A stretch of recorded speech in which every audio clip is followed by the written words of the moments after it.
Hello, hello, hello! That means, ngayon, naririto tayo sa Mobile Legends on my account, which is Max Fate. You can follow this account of mine.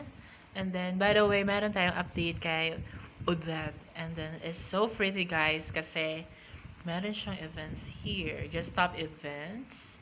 And then, punta tayo dito sa events. Forge your hero. Ito tatandaan, forge your hero. And then, meron pinapagawa si Munton ng mga task by which it's just a game or kaya mag-log in, mga simple lang ng mga task para makakuha ka ng mga voting badges like this. Soul Crystal Fragment na tinatawag nila.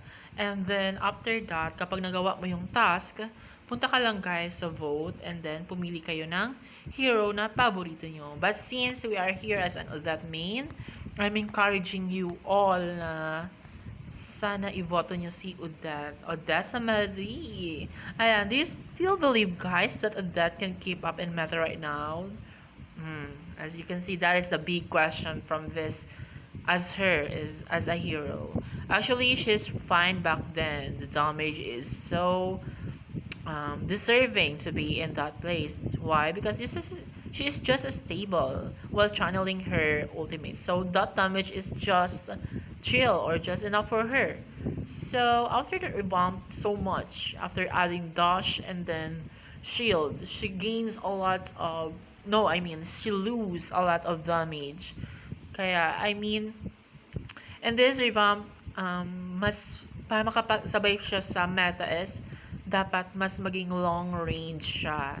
Siya yung tipo ng mage na dapat maging mage mismo kasi siya lang naman yung mage na talagang hindi pa nagpapaka-mage. You know, alam mo yung gameplay sa mga mage, like you can give damage to the enemy without hurting yourself or without getting yourself at risk. But yeah, I hope that hindi alisin sa kanya ni Muntun ang pagiging 1v1. She's good at 1v1 and then 5v5. Sana wag yun alisin. I hope when revamping her, it should be her damage and then her range. Range talaga. So, just put all your votes. Wala pa ako ditong vote badge. Magiging blue or violet or something. Purple. Kung pwede ka na makapag-vote. Just that. Not enough voting items. Just go to the task at saka gawin mo yung task. Like that. Simple as before. So, I believe from all of this hero that's selected here to have a chance in revamping, all of them can keep up in meta right now except for Odette. So, please vote Odette.